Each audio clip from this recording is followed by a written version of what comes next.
السلام علیکم ورحمۃ اللہ وبرکاتہ. کیا حال ہے سب کا؟ الحمدللہ. نحمده ونصلی علی رسولہ الکریم. اما بعد فاعوذ باللہ من الشیطان الرجیم. بسم اللہ الرحمن الرحیم. رب اشرح لی صدری ویسر لی امری واحلل عقدۃ من لسانی یفقہوا قولی. جو شخص علم کے راستے پہ چلتا ہے جنت کا راستہ اس کے لیے آسان ہو جاتا ہے. علم کے لیے نکلنا حج کے برابر اجر حاصل کرنے کے برابر ہے. ابو امامہ بیان کرتے ہیں کہ نبی صلی اللہ علیہ وسلم نے فرمایا، جو شخص صبح کے وقت اس لیے مسجد کی طرف نکلا کہ بھلائی سیکھے یا سکھائے تو اس کے لیے اس حج ادا کرنے والے کی مثل اجر ہے جس نے اپنا حج مکمل کر لیا. یہ صحیح ترغیب و ترہیب کی روایت ہے. یعنی جو صبح کے وقت نکلے، آپ سب نکلتے ہیں صبح کے وقت، کہاں جاتے ہیں؟ مسجد جاتے ہیں. کیوں جاتے ہیں؟ بھلائی سیکھنے کے لیے یا سکھانے کے لیے. تو اس کا اجر و ثواب کوئی معمولی نہیں. اس کا اجر و ثواب حج کرنے والے کے برابر ہے جس نے اپنا حج مکمل کر لیا. تو آپ سوچئے کہ حج کا شوق کس کس کو نہیں، اور ہر شخص یہ چاہتا ہے کہ اس کا اجر بہت زیادہ ہو.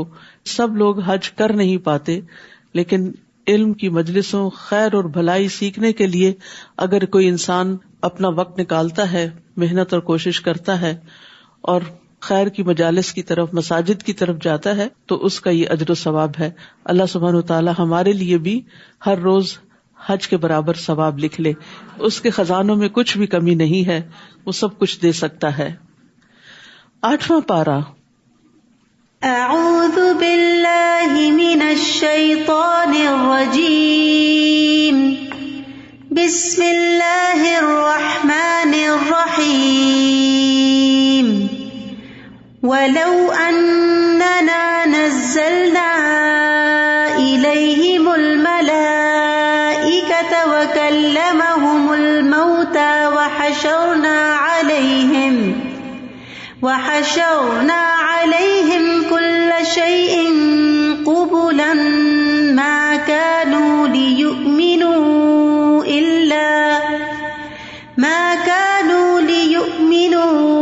إلا أن يشاء الله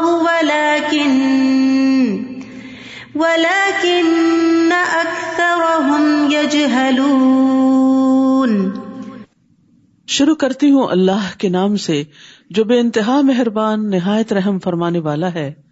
اور اگر ہم ان کی طرف فرشتے بھی نازل کر دیتے اور ان سے مردے بھی کلام کرتے اور ہر چیز کو ان کے سامنے لا اکٹھا کرتے، یعنی جن جن چیزوں کا مطالبہ کر رہے ہیں یہ کہ وہ ہمیں دکھائی جائیں تو وہ بھی لے آئی جاتی، تو بھی یہ ایمان لانے والے نہ تھے مگر جس کے متعلق اللہ چاہتا.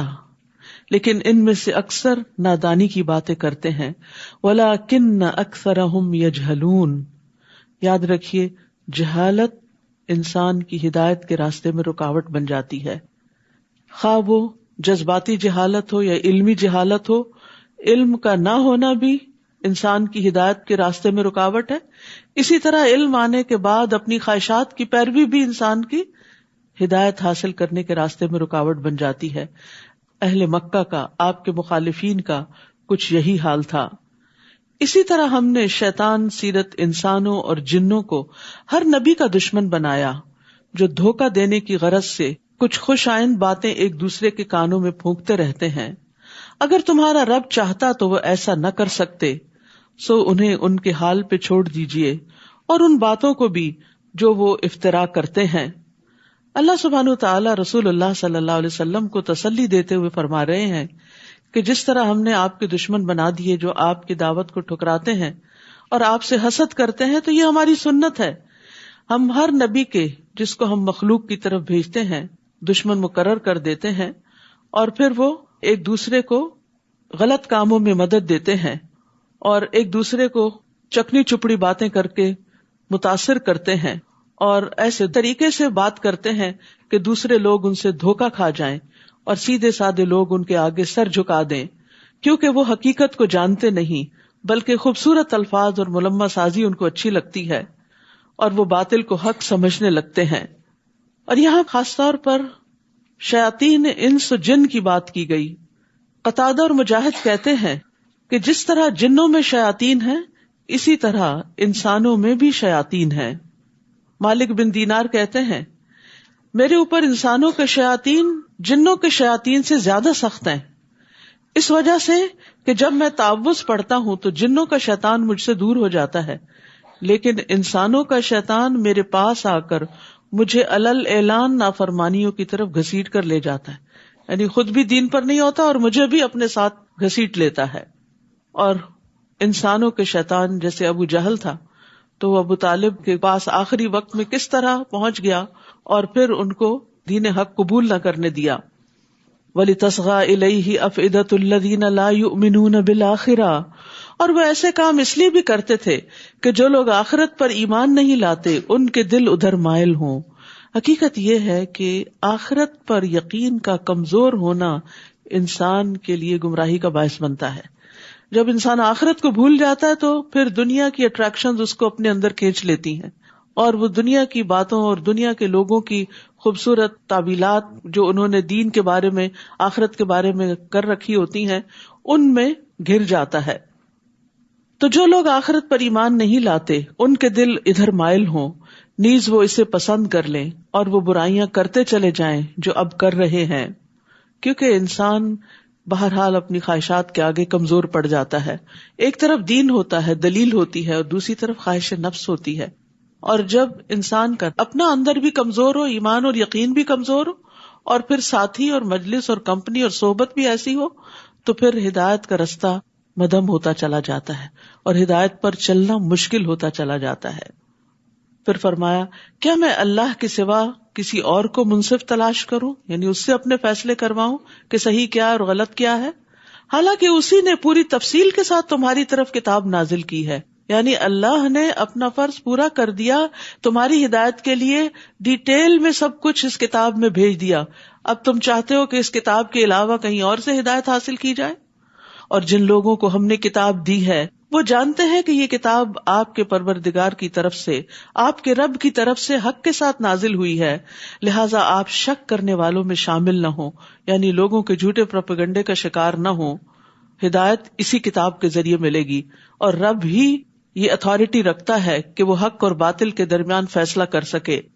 اور آپ کے رب کی بات سچائی اور انصاف کے اعتبار سے کامل ہے، اس کے فرامین کو کوئی تبدیل کرنے والا نہیں اور سب کچھ سننے اور جاننے والا ہے. اے محمد صلی اللہ علیہ وسلم، اگر آپ زمین میں بسنے والے لوگوں کی اکثریت کے کہنے پر چلیں گے تو وہ آپ کو اللہ کی راہ سے بہکا دیں گے. یعنی اگر آپ حق اس بات میں دیکھیں کہ میجورٹی کا ٹرینڈ کیا ہے، میجورٹی کس راستے کی طرف چلی جا رہی ہے، تو یہ کوئی دلیل نہیں ہے، یہ کوئی حجت نہیں ہے، کیونکہ لوگوں کی اکثریت اپنی خواہشات کی پیروی کرتی ہے، قیاس آرائیوں اور گمان سے کام لیتی ہے. ان کے پاس کسی راستے کسی ٹرینڈ کو فالو کرنے کے لیے کوئی دلیل نہیں ہوتی سوائے اپنی خواہشات کے. فرمایا اگر آپ زمین میں بسنے والوں کی اکثریت کے کہنے پر چلیں گے تو وہ آپ کو اللہ کی راہ سے بہکا دیں گے، کیونکہ وہ خود بہکے ہوئے ہیں.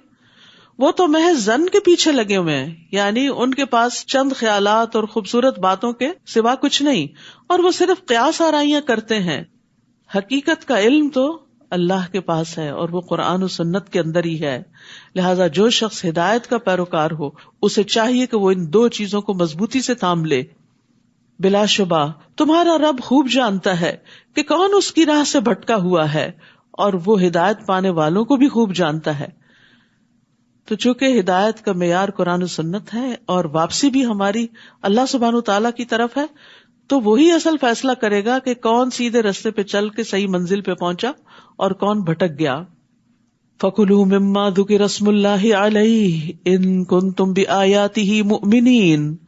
اے ایمان والو، اگر تم اللہ کی آیات پر ایمان رکھتے ہو تو جس چیز پر اللہ کا نام لیا گیا ہو اسے بلا تکلف کھاؤ. آپ کے دشمن اہل مکہ اعتراض کرتے تھے کہ آپ کیسے لوگ ہیں جس کو آپ مار کے کھاتے ہیں اس کو حلال سمجھتے ہیں، اور جس کو اللہ مار دیتا ہے یعنی اپنی طبعی موت مر جاتا ہے اس کو آپ حرام قرار دیتے ہیں. تو یہ صرف ان کی ایک لاجیکل فیلسی تھی اور ایک سوچ کا غلط انداز تھا. حالانکہ ذبح کرنا اور اس پر اللہ کا نام لینا وہ اپنے الگ اثرات رکھتا ہے بنسبت اس کے کہ ایک جانور بیمار ہو کے مر جائے یا کوئی چوٹ کھا کے مر جائے. اس موت کے اثرات کچھ اور طرح کے ہوتے ہیں, اس گوشت کو کھانے کے اثرات بھی اور طرح کے ہوتے ہیں, لیکن انہوں نے اپنی اس بات کو بڑا خوبصورت بنا دیا. اور بظاہر دیکھنے میں تو یہ بات بڑی اپیلنگ لگتی ہے. ہاں واقعی جس کو اللہ مارتا ہے وہ زیادہ حقدار ہے کہ کھایا جائے بنسبت اس کے کہ جس کو انسان خود سلاٹر کر لیتا ہے. تو یہاں پر یہ بتایا گیا کہ ان کی باتوں میں نہ آئے. جس پہ اللہ کا نام لیا گیا ہو, جو پراپر طریقے سے ذبح کیا گیا ہو, اسی کو تم کھاؤ اگر تم اللہ کی آیات پر ایمان رکھتے ہو. تو یہ حلال کھانا بھی ایمان کا حصہ ہے. پھر فرمایا آخر کیا بات ہے کہ تم وہ چیز نہ کھاؤ جس پر اللہ کا نام لیا گیا ہو, حالانکہ جو کچھ اس نے تم پر حرام کیا ہے اسے تمہارے لیے تفصیلاً بیان کر دیا ہے. یعنی اللہ نے حلال حرام واضح کر دیا ہے, الا یہ کہ تم کوئی حرام چیز کھانے پر مجبور ہو جاؤ. اضطراری کیفیات اور چیز ہیں. اور بہت سے لوگ ایسے ہیں جو بغیر علم کے محض اپنی خواہشات کے پیچھے لگ کر دوسروں کو بہکاتے رہتے ہیں. وہ اپنی خواہشات کی پیروی کرتے اور چاہتے کیا ہیں, باقی لوگ بھی ان کے پیچھے چلیں. لہٰذا وہ اپنی خواہشات کو بہت خوبصورت الفاظ میں بیان کر کے دوسروں کو بھی اپیل کرتے ہیں اور اپنے ساتھ بہکا کے لے جاتے ہیں. اور لوگ لا علمی میں, کبھی غفلت میں, کبھی خواہشات کی پیروی میں قرآن و سنت کی تعلیمات کو نہ جاننے کی وجہ سے ان کے پیچھے چل پڑتے ہیں. آپ کا رب ایسے حد سے بڑھنے والوں کو خوب جانتا ہے. تو یاد رکھیے اپنی پسند ناپسند پہ چلنا گمراہی کا سبب ہوتا ہے. اللہ اور اس کے رسول کی پسند ناپسند کو دیکھنا لازم ہے ہدایت کے لیے. اور بعض اوقات خواہشات کی بنا پر کسی چیز سے محبت رکھنا ہدایت سے دوری کا سبب بن جاتا ہے. وَذَرُوا ظَاهِرَ الْإِثْمِ وَبَاطِنَهُ إِنَّ الَّذِينَ يَكْسِبُونَ الْإِثْمَ سَيُجْزَوْنَ بِمَا كَانُوا يَقْتَرِفُونَ. تم ظاہری گناہوں کو بھی چھوڑ دو اور چھپے گناہوں کو بھی, یعنی پبلکلی کرنے والے گناہ ان کو بھی چھوڑ دو اور چھپ کے کرنے والوں کو. جیسے غیبت چھپ کے کی جاتی ہے اور تانا منہ پہ دیا جاتا ہے, تو بعض لوگ غیبت کرتے ہوئے کیا دلیل دیتے ہیں, مجھے کوئی ڈر نہیں, میں تو یہ بات اس کے منہ پہ بھی کہہ دوں گی. وَيْلٌ لِكُلِّ هُمَزَةٍ لُمَزَةٍ. بری بات کو چاہے پیٹھ پیچھے کیا جائے, چھپ کے کیا جائے, کسی کے کان میں کیا جائے, یا کسی پرائیویٹ میسج میں کیا جائے, یا پھر سامنے بیٹھ کے تانا دیا جائے, دونوں میں ہی ہلاکت ہے. برا اخلاق جو ہے وہ انسان کے تنزل کا باعث بنتا ہے.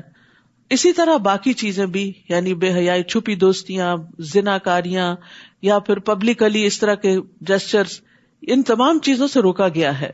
تم ظاہری گناہوں کو بھی چھوڑ دو اور چھپے ہوئے گناہوں کو بھی.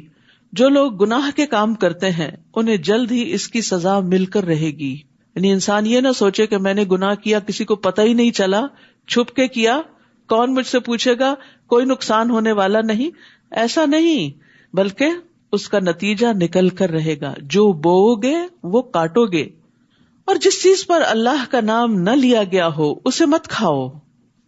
واضح بات ہے, جس جانور پہ اللہ کا نام نہیں لیا گیا اس کو سلاٹر کرتے وقت اسے مت کھاؤ. یہ گناہ کی بات ہے. بلا شبہ شیطان تو اپنے دوستوں کے دلوں میں شکوک و اعتراضات القاء کرتے رہتے ہیں تاکہ وہ تم سے جھگڑتے رہیں, اور اگر تم نے ان کی بات مان لی تو تم بھی مشرک ہی ہوئے. حدیث میں آتا ہے رسول اللہ صلی اللہ علیہ وسلم نے فرمایا, جو چیز خون بہا دے اور اس پر اللہ کا نام لیا گیا ہو تو اسے کھاؤ, اور جس کھانے پر اللہ کا نام نہ لیا جائے, بتوں کا لیا جائے یا غیر اللہ کا لیا جائے, تو وہ ابلیس کا رزق ہوتا ہے. رسول اللہ صلی اللہ علیہ وسلم نے فرمایا کہ ابلیس نے کہا, اے اللہ تو نے ساری مخلوق کا رزق واضح کر دیا ہے, تو میرا رزق کہاں ہے؟ اللہ نے فرمایا, ہر وہ چیز جس پر میرا نام نہ لیا جائے. اسی لیے کہتے ہیں نا, جب کھانا کھاتے ہوئے بسم اللہ کے بغیر آپ شروع کرتے ہیں تو شیطان آپ کے کھانے میں شریک ہو جاتا ہے, پھر اس کی وہ طاقت اور وہ غذائیت آپ کو نہیں ملتی جو آپ کو ضرورت ہوتی ہے. أَوَمَنْ كَانَ مَيْتًا فَأَحْيَيْنَاهُ وَجَعَلْنَا لَهُ نُورًا يَمْشِي بِهِ فِي النَّاسِ.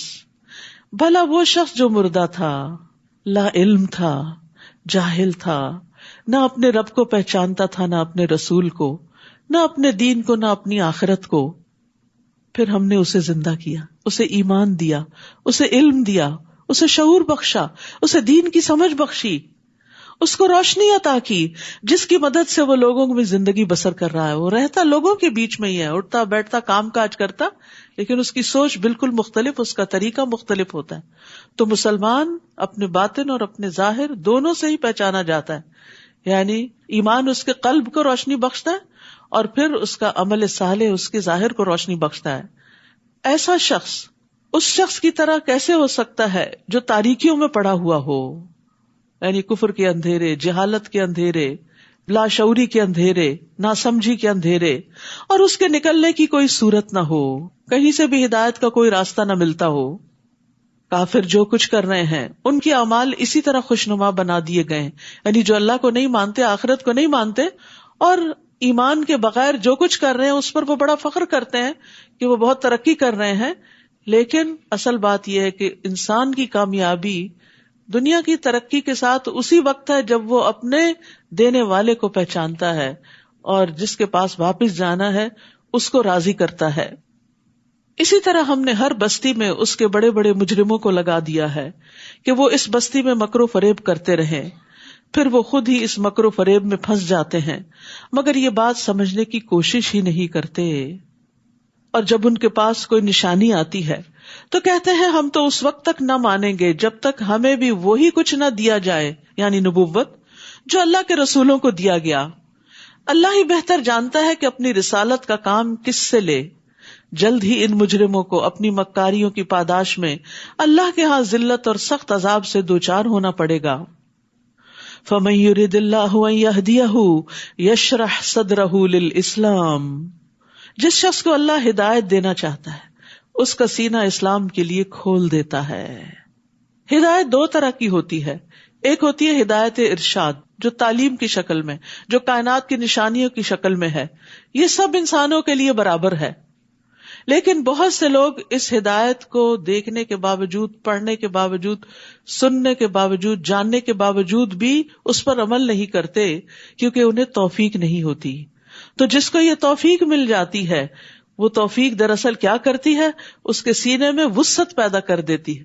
یہ وسعت کیا ہے کہ انسان اللہ کی بات سنتا ہے اور اس کا دل کھلا ہوتا ہے, وہ خوشی سے سنتا ہے, خوشی سے قبول کرتا ہے, اس پر غور و فکر کرتا ہے اور پھر اس کے مطابق عمل بھی کرتا ہے. تو یہ اللہ کی توفیق سے ہوتا ہے. تو جس کے ساتھ اللہ بھلائی کا ارادہ کر لیتا ہے اس کو دین کی سمجھ دے دیتا ہے. فَمَن يُرِدِ اللَّهُ أَن يَهْدِيَهُ يَشْرَحْ صَدْرَهُ لِلْإِسْلَامِ وَمَن يُرِدْ أَن يُضِلَّهُ يَجْعَلْ صَدْرَهُ ضَيِّقًا حَرَجًا, اور جسے گمراہ کرنا چاہتا ہے اس کے سینے میں اتنی گھٹن پیدا کر دیتا ہے جیسے وہ بڑی دقت سے بلندی کی طرف چڑھ رہا ہو. جب انسان بلندی کی طرف اوپر کو جاتا ہے تو آکسیجن نہیں ہوتی تو سانس گھٹنے لگتا ہے. تو اس لیے قرآن کا معجزہ ہے کہ 1400 سال پہلے ایسی بات بتا دی گئی کہ اوپر جانے سے سینہ گھٹے گا, سانس نہیں آئے گا. دوسرا معنی یہ بھی کیا گیا ہے کہ ایسا انسان جیسے کوئی اڑنے کی کوشش کر رہا ہے, اڑ کے بھی انسان اوپر جاتا ہے نا, جیسے کوئی اڑنے کی کوشش کر رہا ہو تو اڑنا انسان کے لیے بڑا مشکل کام ہے. انسان کے بازو کاموں کے لیے تو ہے مگر پرندوں کی طرح اڑنے کے لیے نہیں ہے, تو یہ بھی ایک مشکل کام ہے. یعنی ایسے شخص کے لیے پھر ہدایت کی طرف آنا, اس پہ چلنا اتنا مشکل ہوتا ہے جیسے چلنے کی بجائے اڑنا مشکل ہوتا ہے, یا اوپر کو چڑھنا مشکل ہوتا ہے, یا ماؤنٹین کلائمبنگ مشکل ہوتی ہے. یعنی اس کو دین کی بات اچھی نہیں لگتی, اس کو اختیار کرنا, اس پہ عمل کرنا بڑا ہی مشکل لگتا ہے. دین کی طرف آنا, نماز کی طرف آنا, دین کی مجلسوں کی طرف آنا, دیندار لوگوں کے پاس بیٹھنا, خیر اور بھلائی کی بات سننا اس کے لیے بڑا ہی بوجھل ہوتا ہے, اس سے اس کا دل گھٹتا ہے, وہ اس کی طرف نہیں آنا چاہتا. اور یہ بڑی خطرناک علامت ہوتی ہے کہ انسان دین کی مجلس کی طرف آنا ہی نہ چاہے, اور آئے بھی تو دل گھٹا رہے, کچھ اندر نہ جائے. جیسے کوئی چیز بھیچی بھی ہوتی ہے نا تو اس کے اندر ڈالے باہر ہی نکل آتی, تو کچھ لوگ قرآن سنتے بھی ہیں وہ اندر جانے کی بجائے باہر ہی الٹ جاتا ہے. تو اللہ سبحانہ وتعالیٰ سے یہ دعا کثرت سے کرنی چاہیے, رب اشرح لی صدری ویسر لی امری واحلل عقدۃ من لسانی یفقہوا قولی. موسیٰ علیہ السلام نے سینے کی وسعت مانگی تھی تاکہ یہ ساری باتیں اندر آ جائیں, جذب ہو جائیں اور انسان کے اندر عمل کی صلاحیت پیدا ہو جائے. جو لوگ ایمان نہیں لاتے اللہ تعالیٰ اسی طرح ان پر حق سے فرار اور نفرت کی ناپاکی مسلط کر دیتا ہے, پھر دین کی طرف آنا ان کے لیے مشکل ہو جاتا ہے. تو جس کا سینہ وسیع ہوگا وہ اللہ کے ہر حکم پر دل کی خوشی سے عمل کرے گا. نماز اس کے لیے آنکھوں کی ٹھنڈک ہوگی، نہ کہ منافقوں کی طرح بہت بڑی مصیبت. اور وہ اسلام کے ہر حکم کے لیے اپنا سینہ وسیع پائے گا، یعنی ویلکمنگ، خوش، اور ہر چیز اس کو اپنی جگہ سینس بناتی ہوئی نظر آتی ہے. یعنی جو ایمان رکھتا ہے اس کو اللہ تعالیٰ کی بات سمجھ آ جاتی ہے اور اس کی سینس اور حکمت اور مصلحت بھی سمجھ آنے لگتی ہے، اور وہ اس پر خوش ہو جاتا ہے کہ اللہ نے میرے لیے ایک رستہ کھول دیا ہے. لیکن اگر منافقت ہو اندر تو پھر دین کی سمجھ نہیں آتی اور ہر حکم پر اعتراض ہونے لگتا ہے. یہ حکم کیوں دیا گیا اور وہ کیوں کہا گیا اور یہ بڑا مشکل ہے. نہیں، ایمان والوں کے لیے اللہ کا کوئی بھی حکم مشکل نہیں ہوا کرتا. وَيُسَلِّمُ تَسْلِيمًا، وہ پوری طرح مان جاتے ہیں، تسلیم کر لیتے ہیں، سر تسلیم خم کر دیتے ہیں. وَهَذَا صِرَاطُ رَبِّكَ مُسْتَقِيمًا قَدْ فَصَّلْنَا الْآيَاتِ لِقَوْمٍ يَذَّكَّرُونَ، اور یہ اسلام ہی آپ کے رب کی سیدھی راہ ہے. بے شک ہم نے نصیحت قبول کرنے والوں کے لیے آیات کو کھول کھول کر بیان کر دیا ہے. ہم سب مانگتے ہیں نا اہدنا الصراط المستقیم، کہ ہمیں سیدھا رستہ دکھا. تو ھذا صراط ربک مستقیما، اسلام سیدھا رستہ ہے اور وہ ایک ہی راستہ ہے. عبداللہ بن مسعود کہتے ہیں کہ ایک مرتبہ رسول اللہ صلی اللہ علیہ وسلم نے ہمارے سامنے ایک لکیر کھینچی اور فرمایا کہ یہ اللہ کا راستہ ہے. پھر اس کے دائیں اور اس کے بائیں کچھ اور لکیریں کھینچی اور فرمایا کہ یہ مختلف راستے ہیں. یزید کہتے ہیں کہ جن میں سے ہر راستے پر شیطان بیٹھا ہے اور ان راستوں پر چلنے کی دعوت دے رہا ہے. یعنی انسان دین کی طرف آنے لگتا ہے تو کوئی ادھر بلاتا ہے، کوئی ادھر بلاتا ہے، کبھی خواہشات نفس ہیں، کبھی لوگ ہیں، کبھی معاشرے کے ٹرینڈز ہیں، فیشن ہیں، بہت ساری ایسی چیزیں ہیں جو انسان کو اللہ کے حکم پر صحیح طور پر عمل نہیں کرنے دیتی. تو جس شخص کو اپنے رب کی رضا مطلوب ہوتی ہے وہ ادھر ادھر ڈائیورٹ نہیں ہوتا، وہ اسٹریٹ جاتا ہے کہ مجھے اسی رستے پر رہنا ہے، چاہے میرے دوست کسی اور طرف چلے گئے، میرے رشتہ دار کسی اور طرف چلے گئے، مجھے ان کے پیچھے نہیں جانا، مجھے قرآن و سنت کے بتائے ہوئے رستے پر ہی چلنا ہے. جو اس رستے پر چل کر منزل پہ پہنچیں گے تو ان کے لیے کیسی منزل ہے؟ لہم دار السلام عند ربہم وہو ولیہم بما کانوا یعملون، ایسے لوگوں کے لیے ان کے رب کے ہاں سلامتی کا گھر ہے اور ان کے نیک اعمال کرنے کی وجہ سے وہ ان کا سرپرست ہوگا، وہ ان کا دوست ہوگا. تو یاد رکھیے جنت دار السلام ہے، جہاں پر انسان داخل ہوگا تو کسی قسم کی کوئی آزمائش، کوئی رنج، غم، مصیبت، کوئی تکلیف کچھ بھی نہ ہوگا. اہل جنت کو ایک آواز دینے والا آواز دے گا، اے جنت والو، بے شک تمہارے لیے یہ طے ہو گیا ہے کہ تم صحت مند رہو گے، کبھی بیمار نہیں ہوگے. یاد رکھیے جان ہے تو جہان ہے، ساری نعمتیں صحت کے ساتھ ہوتی. انسان بیمار ہو جاتا ہے تو کچھ کھانا بھی اچھا نہیں لگتا، کسی سے بات کرنا اچھا نہیں لگتا. ساری نعمتیں حتیٰ کہ اپنی اولاد اور اپنا مال سب کچھ اس کے لیے سیکنڈری ہو جاتا ہے. جو جو مرض کی شدت بڑھتی ہے تو دنیا سے دل بیزار ہوتا ہے انسان کا، اس کو پرواہ نہیں ہوتی کہ سب چیزیں کہاں جا رہی ہیں، اس کو اپنی جان کی پڑ جاتی. تو جنت میں سب سے پہلی نعمت جس کی خوشخبری دی گئی کہ تم ہمیشہ صحت مند رہو گے، کوئی بیماری تمہارے پاس نہیں پھٹکے گی، اور بے شک تم زندہ رہو گے، کبھی مرو گے نہیں. دنیا میں انسان کتنا بھی صحت مند ہو، موت کا خوف نہیں جاتا، اور جائے بھی کیسے، کیونکہ وہ تو آنی ہی آنی ہے. اور تم جوان رہو گے، کبھی بوڑھے نہیں ہوگے. جوانی کے جانے کا بھی انسان کو بڑا خوف رہتا ہے، کسی بھی بوڑھے کو دیکھتا ہے تو پریشان ہو جاتا ہے کہ کہیں میرا بھی حال اس جیسا نہ ہو جائے، اور وہ تو اگر زندہ رہے تو ہونا ہی ہونا ہے. اس لیے ان چیزوں کو دنیا میں انسان اوائڈ نہیں کر سکتا کیونکہ یہ جنت نہیں. فرمایا اور تم آرام میں رہو گے، کبھی تکلیف نہیں آئے گی. یعنی جنت میں آرام ہی آرام ہے. اس لیے دنیا میں آرام تلاش نہ کیا کرے، دنیا میں اللہ کے راستے میں اللہ کی اطاعت میں اپنے آپ کو تھکائیں تاکہ کل آرام پائیں. اور اگر آپ آج آرام کرتے ہوئے زندگی گزار گئے تو پھر کل مشکل نہ ہو کہیں. یہ بالکل ایسے ہی ہے، جو لوگ بچپن میں پڑھتے لکھتے نہیں، آرام کرتے ہیں، پھر بڑے ہو کر بڑی مشکلات کا شکار ہوتے ہیں. اور جو بچپن سے محنت کے عادی ہوتے ہیں پھر ان کا بڑھاپا بڑا اچھا گزرتا ہے کیونکہ انہوں نے اس کے لیے تیاری کی ہوتی ہے. جنت کے بارے میں ایک اور روایت میں آتا ہے، رسول اللہ صلی اللہ علیہ وسلم نے فرمایا، میری امت میں سے پہلا گروہ جو جنت میں داخل ہوگا وہ 14ویں رات کے چاند کی صورت پر ہوگا، چمکتے چہروں والے. پھر جو ان کے بعد ہوں گے وہ آسمان میں انتہائی چمکدار ستاروں کی طرح ہوں گے.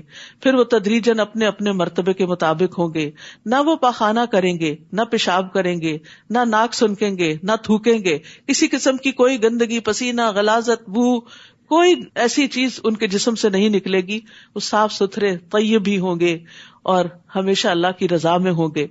اور یاد رکھیے جو جنت کے بلند درجوں والے ہوں گے ان تک صرف وہی پہنچ سکیں گے. اگر ان کے کچھ دوست احباب نیچے والے درجوں میں ہیں تو ان سے ملنے کے لیے اوپر والے نیچے آئیں گے, نیچے والے اوپر نہیں جا سکیں گے. وہ ان کی راحتیں نہیں دیکھ سکیں گے کیونکہ ان کی راحتوں کا مقام کچھ اور ہوگا. تو اس لیے صرف جنت نہیں, جنت کے اعلیٰ ترین درجے جنت الفردوس کی دعا مانگا کریں, کیونکہ وہ نعمتیں وہی دیکھیں گے جو اس کے حقدار ہوں گے, باقی لوگ وہاں نہیں جا سکیں گے.